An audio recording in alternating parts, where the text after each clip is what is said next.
शुभ सकाळ पिलामाने आज तुमको पुणी शिक्षा संयोग तरफ स्वागत जनाई मु आरंभ करुच्ची सप्तम श्रेणी इतिहास शेष अध्याय सप्तम अध्याय आम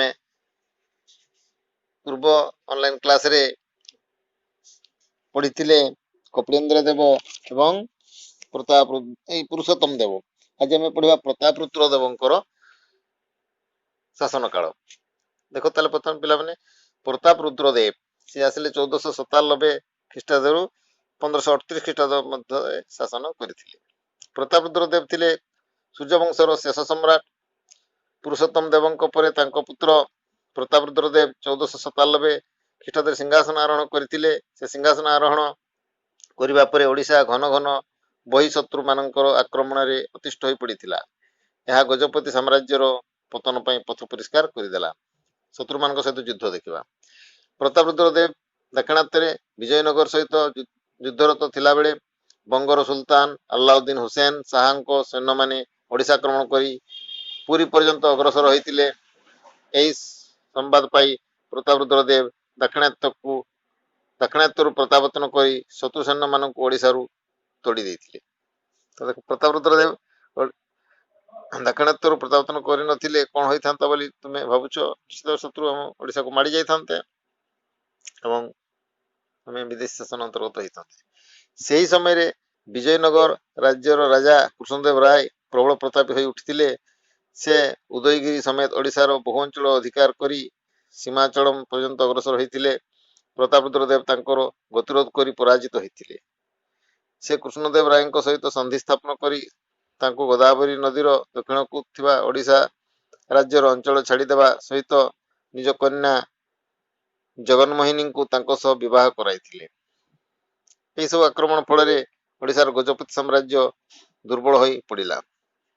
तुम जानि सकते वीरभद्र से प्रतापरुद्र देवंक एकमात्र पुत्र दक्षिणात्य कंडाभिडु दुर्ग अधिकार कला बेले से विजयनगर सैन्यबाहिनी हाथ में धरा पड़े। असी चालन से दक्ष। कृष्णदेव राय दरबार में जड़े साधारण लोक सहित असी युद्ध करने को अपमानित हो निज तरबारी छाती में युद्ध कर प्राणत्याग करते। प्रतापरुद्र देव को दुर्बल कर देख से कमती स्वाभिमानी थे। यदि प्रतापरुद्र देव कृष्णदेव राय संधि स्थापन कर ताहेले कौन सब असुविधा होता मान देख विदेश शत्रु मान माड़ी जाते ओडिशा पतन होता। कला और साहित्यर पृष्ठपोषकता किपर देख प्रतापरुद्र देव जड़े प्रजावत्सल सम्राट थे। से जड़े विशिष्ट कवि और विद्वान थे। संस्कृत भाषा द्वारा रचित सरस्वती विलास हिंदू आईन संपर्क एक अमूल्य ग्रंथ रूपे विवेचित। से समय जगन्नाथ दास ओडिया भागवत एवं बलराम दास दांडी रामायण रचना करथिले। कवि जीवदेव आचार्य भक्ति भागवत रचना करथिले। राय रामानंद जगन्नाथ वल्लभ नाटक रचना करथिले। बहु कवि एवं पंडित प्रतापरुद्र देव पृष्ठपोषकता लाभ करथिले। तुम जानि पिलाने पंचसखा कौन से माने हेले बलराम दास जगन्नाथ दास अनंत दास अच्युतानंद दास एवं जशवंत दास ये 5 जन से प्रतापरुद्र देव समसामयिक थिले। सेमानक द्वारा रचित ग्रंथ मान ओडिया साहित्यर अमूल्य संपद। जुग को पंचसखा जुग कह। प्रतापरुद्र देव समय पंचसखा आविर्भाव घटी जगन्नाथ दास और बलराम दास पुस्तक संपर्क में सूचना दि जाए। अन्य सखा मान कृति संपर्क में गुरुजन मान सहित आलोचना कर लिख। प्रतापरुद्र देव पुरी जगन्नाथ मंदिर बेढ़ा मध्य मुक्तिमंडप निर्माण करथिले। से कटक निकट में धवलेश्वर मंदिर एवं ढेंकानाल कपिलास पर्वत उपरे चंद्रशेखर मंदिर निर्माण करथिले। कीर्ति प्रतापरुद्र देव श्री चैतन्य द्वारा वैष्णव धर्म दीक्षित होते। से 1538 ख्रीष्टाब्द प्राणत्याग करथिले। प्रतापरुद्र देव समय घटी विशिष्ट घटना गुड़िक क्यों घटना अधिक गुरुत्वपूर्ण कहीं लिख मुकुंद हरिचंदन तवस प्रतापरुद्र देव पर मंत्री गोविंद विद्याधर षड्यंत्र कर ओडिशार राजा होते। से भई वंश प्रतिष्ठा करथिले। गोविंद विद्याधर पर पुत्र चक्र प्रताप राजत्व करथिले। मुकुंद हरिचंदन 1560 रु 1568 ख्रीष्टाब्द राजत्व करथिले। से ओडिशार शेष स्वाधीन राजा कहुए। से कटकर ବାରବାଟୀ ଦୁର୍ଗ ମଧ୍ୟରେ ନବତଳ ପ୍ରସାଦ ନିର୍ମାଣ କରିଥିଲେ। ତୁମେ ଜାଣିଛ କି ଦେଖ, ତେଲେଙ୍ଗା ମୁକୁନ୍ଦ ଗଜପତି ସାମ୍ରାଜ୍ୟର ରାଜମହେନ୍ଦ୍ରୀ ଅଞ୍ଚଳରେ ରାଜତ୍ୱ କରୁଥିବା ଚାଲୁକ୍ୟ ବଂଶରେ ସେ ଜନ୍ମଗ୍ରହଣ କରିଥିଲେ। ସେଥିପାଇଁ ସେ ଓଡ଼ିଶା ଇତିହାସରେ ତେଲେଙ୍ଗା ମୁକୁନ୍ଦ ନାମରେ ପ୍ରସିଦ୍ଧ। ସେ ପ୍ରତାପରୁଦ୍ରଙ୍କ ସୈନ୍ୟବାହିନୀରେ ଜଣେ ସୁଦକ୍ଷ ସୈନିକ ଥିଲେ। ଗୋବିନ୍ଦ ବିଦ୍ୟାଧରଙ୍କ ରାଜତ୍ୱ କାଳରେ ସେ କଟକ ସହରର ଶାସନକର୍ତ୍ତା ଥିଲେ। ସେ ମଧ୍ୟ ମୁକୁନ୍ଦ ହରିଚନ୍ଦନ ଓ ମୁକୁନ୍ଦ ଦେବ ରୂପେ ଓଡ଼ିଶା ଇତିହାସରେ ପ୍ରସିଦ୍ଧ। ତେଲେଙ୍ଗା ମୁକୁନ୍ଦ ଯେ ମୁକୁନ୍ଦ ଦେବ ତାଙ୍କୁ କୁହାଯାଏ। ତାହେଲେ ବାରବାଟୀ ଦୁର୍ଗ ଦେଖୁଛୁ ପିଲାମାନେ, ଏଇଟା ଆମର ବାରବାଟୀ ଦୁର୍ଗର ଚିତ୍ର। ସାମ୍ରାଜ୍ୟ ବିସ୍ତାର ଦେଖିବା ଟିକେ ପ୍ରତାପରୁଦ୍ରଙ୍କ ମୁକୁନ୍ଦ ଦେବଙ୍କର।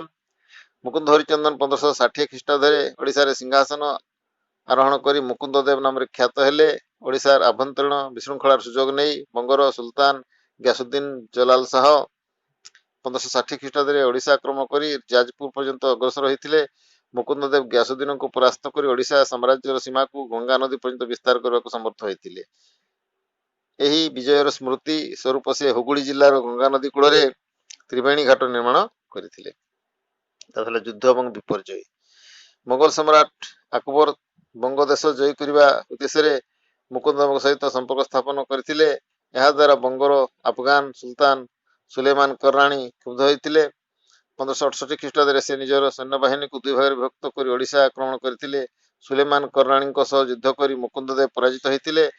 କର୍ରାଣୀଙ୍କର ଅନ୍ୟ ଏକ ସୈନ୍ୟ ଦଳ ତାଙ୍କର ପୁତ୍ର ବାୟାଜିଦ ଏବଂ ସେନାପତି କଳାପାହାଡ଼ଙ୍କ ନେତୃତ୍ୱରେ ଅଗ୍ରସର ହୋଇ କଟକ ଅଧିକାର କରିଥିଲେ। ଏହି ଘଡ଼ିସନ୍ଧି ମୁହୂର୍ତ୍ତରେ ସାରଙ୍ଗଗଡ଼ର ସାମନ୍ତ ରାଜା ରାମଚନ୍ଦ୍ର ଭଞ୍ଜ ମୁକୁନ୍ଦ ଦେବଙ୍କ ବିରୁଦ୍ଧରେ ବିଦ୍ରୋହ କରି ନିଜକୁ ଗଜପତି ରାଜା ରୂପେ ଘୋଷଣା କରିଥିଲେ। ତାଙ୍କୁ ଉପଯୁକ୍ତ ଶିକ୍ଷା ଦେବା ପାଇଁ ଗଙ୍ଗା ନଦୀ କୂଳରୁ ଫେରୁଥିବା ବେଳେ ରାମଚନ୍ଦ୍ର ଭଞ୍ଜଙ୍କ ସହିତ ଯାଜପୁର ନିକଟବର୍ତ୍ତୀ ଗହିରୀ ଟିକିରାଠାରେ 1568 ଖ୍ରୀଷ୍ଟାବ୍ଦରେ ମୁକୁନ୍ଦ ଦେବଙ୍କ ଯୁଦ୍ଧ ହୋଇଥିଲା। ଏହି ଯୁଦ୍ଧରେ ମୁକୁନ୍ଦ ଦେବ ନିହତ ହେଲେ। ମୁକୁନ୍ଦ ଦେବଙ୍କ ପରେ ଓଡ଼ିଶାର ସ୍ୱାଧୀନତା ଲୋପ ପାଇଲା। କଳାପାହାଡ଼ ସମ୍ପର୍କିତ କିମ୍ବଦନ୍ତୀ ବିଷୟରେ ଅନ୍ୟମାନଙ୍କ ସହିତ ଆଲୋଚନା କରି ତୁମେ ଲେଖିବ ପିଲାମାନେ।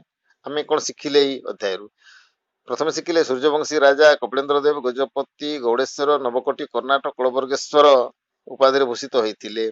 ତାପରେ ଦ୍ୱିତୀୟ ଦେଖିଲେ ପୁରୁଷୋତ୍ତମ ଦେବ ଦାକ୍ଷିଣାତ୍ୟରେ ଉଦୟଗିରି ରାଜ୍ୟ ଅଧିକାର କରିଥିଲେ। ତୃତୀୟରେ ଦେଖିଲେ ପ୍ରତାପରୁଦ୍ର ଦେବ ସୂର୍ଯ୍ୟବଂଶର ଶେଷ ସମ୍ରାଟ ଥିଲେ। ଏବଂ ଚତୁର୍ଥ ଦେଖିଲେ ମୁକୁନ୍ଦ ହରିଚନ୍ଦନ ଓଡ଼ିଶାର ଶେଷ ସ୍ୱାଧୀନ ରାଜା ଥିଲେ। ଧନ୍ୟବାଦ ପିଲାମାନେ।